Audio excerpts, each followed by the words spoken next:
On this Akron map, one highway line crosses out 14 street connections. The Akron Innerbelt was meant to link I-76/77 downtown and Route 8. Only part of that route was built. Its route was not empty land. More than 700 households were displaced, over 100 businesses closed or relocated, and a corridor built for access cut 14 street grid connections. But the map leaves one question. What exactly did Akron mean when it promised a connection? The answer is still visible from the bridges west of downtown. Below them is a highway trench wide enough in places to span 400 to 600 feet, and deep enough at some points to sit 35 feet beneath the neighborhoods around it. But the road has two different lives.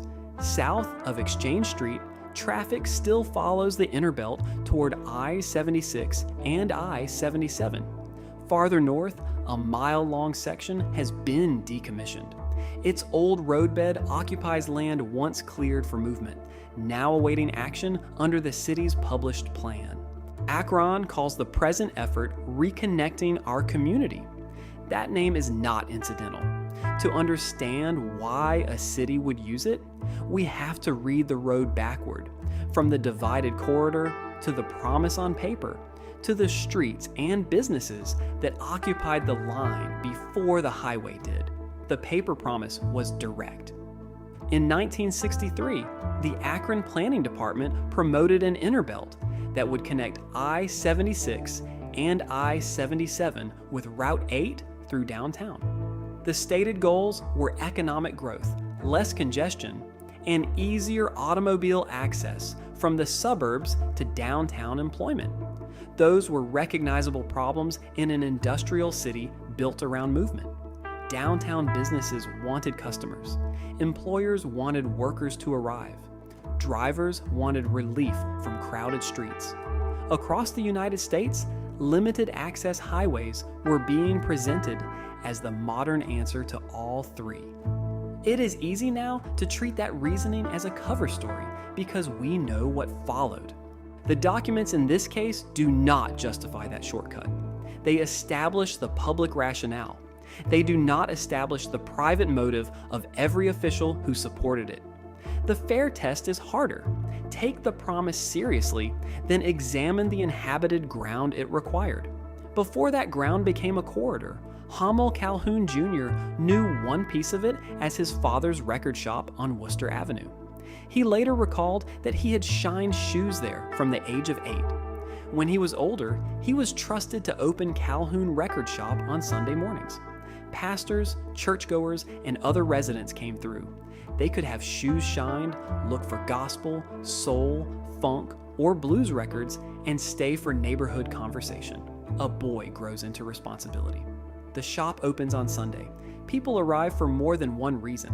Calhoun Record Shop was a business, but the traffic it handled was not measured in vehicles. It moved news, trust, music, money, and familiarity across a neighborhood. Wooster Avenue was part of a larger black commercial life in Akron. Howard Street was another center of commerce and culture. Nearby were Summit Lake, Sherbondy Hill, and West Hill, communities connected to one another and to downtown by ordinary streets. Ordinary is important. A street grid rarely announces itself as infrastructure worth defending. It works through repetition, the route to a store, a church, a customer, a relative, a job. Each crossing looks minor on a regional map. Together, they determine whether a neighborhood functions as a connected place. The proposed Innerbelt entered that existing field as a different scale of movement. The route would not bend through the grid as another city street. It needed controlled access, broad right-of-way, ramps, slopes, and separation. A line designed to remove stops for some drivers would create new stops for people trying to cross it. Acquisition and construction did not happen in one dramatic room or on one uncontested date. City accounts describe a long urban renewal and highway sequence beginning around 1970. One official narrative dates Innerbelt right-of-way acquisition to 1971, and the state agreement and main highway construction milestone to 1975. Work continued in stages into the mid-1980s. That matters because there is no honest single scene in which one person makes the whole city change. The record shows an institutional chain: planning, acquisition, demolition, state participation, construction. Each step made the next one easier to treat as inevitable. Then came the physical cut. In places, the Innerbelt corridor is wider than a city block. It falls below the surrounding land, with bridges and limited crossings carrying selected streets over it. 14 connections in the street grid were severed. Summit Lake, Sherbondy Hill, and West Hill were split or further isolated from one another and from downtown. That geometry imposed a daily price even on structures the bulldozers did not touch. A destination still visible across the trench could become harder to reach. A business could remain on a map while losing the paths that once delivered customers. Regional access and local access were being drawn with different pins. The official loss accounting is severe, but its units must remain precise.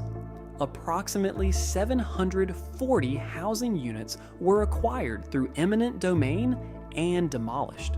That does not mean 740 detached houses, and it should not be simplified into that claim. City and federal records also describe more than 700 displaced households and thousands of displaced residents, primarily from African American neighborhoods. More than 100 stores or businesses were closed or relocated. The record does not say every one of those commercial buildings was demolished.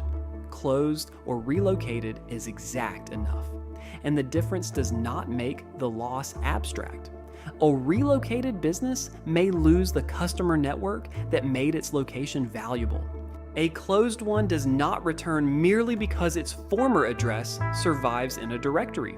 Howard Street and Wooster Avenue, now identified in city planning records as key Black commercial and cultural centers, were destroyed through the combined Innerbelt and Urban Renewal program. Calhoun Record Shop gives us one name inside those totals. It cannot stand in for everyone. It does show what disappears when a planning ledger counts parcels more completely than relationships. The result was racially unequal.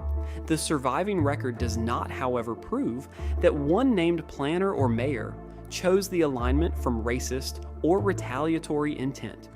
It records that some residents suspected retaliation connected to the 1968 unrest on Wooster Avenue. It does not establish that suspicion as fact. That limit concerns motive, not the acquisitions, demolition totals, severed streets, or communities that bore them. The original plan called for a connection all the way to Route 8. The sources do not preserve one complete explanation for why the rest was never finished. What they do establish is the physical result. Only a 3-mile section from I-76 and I-77 into downtown was completed.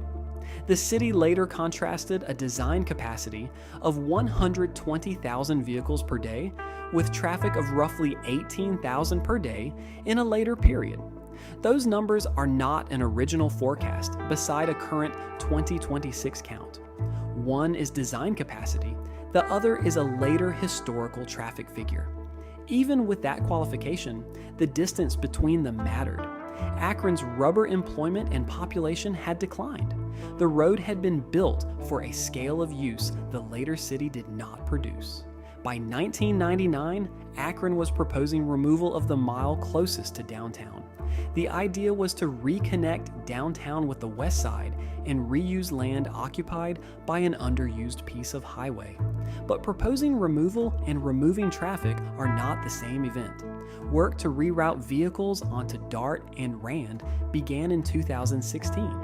The northern section was vacated and decommissioned through a sequence that official summaries date differently, and the replacement routing was complete by 2018. The result is the split visible today.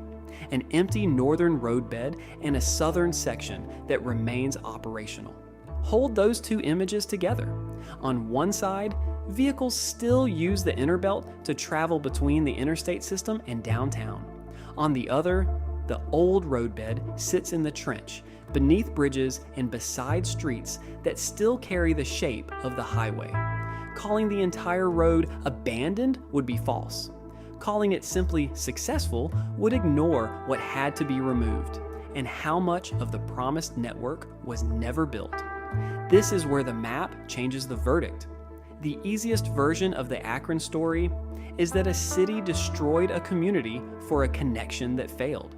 But the completed segment did connect I-76 and I-77 with downtown, and its southern portion continues to do that work.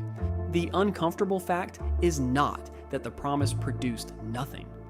It is that one real connection was constructed by severing 14 others. That makes the word unfinished less comforting. The southern lanes still deliver the regional benefit. Decommissioning the northern mile did not restore the 14 crossings, the demolished housing units, or the commercial centers. The working road and the empty trench now occupy the same history. Decades later, Akron's official language has moved in the opposite direction. In December 2023, Mayor Dan Horrigan acknowledged the Innerbelt's lasting harm and apologized on behalf of the city. The apology is a documented institutional act. It is not compensation, construction, or proof that every former resident accepts the city's account. The same engagement process found that accessible documentation of the erased neighborhood and affected people remains incomplete. That gap now enters the question of repair. Akron is planning a future on land for which it cannot yet produce a complete public ledger of everyone displaced. The engagement report behind the new effort records a more demanding test. Former residents and other participants asked who future development would serve. They wanted benefits connected to the generational wealth lost through displacement. A repeated refrain in the process was, "Bring back Wooster Avenue." That request cannot be paid with a street name alone. Wooster Avenue's value came from people, property, customers, institutions, and the accumulated advantage of owning or operating in a place over time. A new road can restore a route. It cannot automatically restore the network that once made the route meaningful. Akron's present plan is more than a press release. The federal government awarded $960,000 for the community-based planning effort. It later announced a $10 million capital construction grant award for the 1-mile, 30-acre project. On March 23, 2026, the final Innerbelt master plan was released. On May 11th, the City Council voted 11-0 in support of its adoption. Those are real milestones. They still are not a completed neighborhood. The cleanest way to read the current record is in 4 words: awarded, published, supported, proposed. The federal awards are real. The final plan exists. Council supported it. New cross streets remain lines for future work. One proposal goes directly to the physical barrier: reconnect streets across the corridor. Over 30 years, the plan also envisions more than 4,500 homes and over 20 business lots. Those figures describe the scale of the ambition, not the inventory on the ground today. Moving from proposed to built still requires studies, design, approvals, including ODOT approval for some work, final costs, contracts, and construction. The official timeline extends permanent transformation into a 2030 and beyond horizon. That does not make the plan meaningless. It makes its tense important. Akron has funding awards, a final plan, and political support. Much of the physical repair remains proposed or conditional as of July 27, 2026. Even a perfect historical list would not decide who receives the value created on that land decades later. That is why the participants question, who is this for? does more work than a promise to heal. It tests whether reconnecting will mean access to new development, ownership, opportunity, and daily routes for people tied to the neighborhoods that paid the first price, or whether the benefits will again be easiest to see from somewhere else. The outcome is still open. The $10 million award is not proof that the whole 30-year program is funded. Council support is not a demolition contract. Proposed cross streets are not existing crossings. Return to the first map. One bold highway line reaches downtown.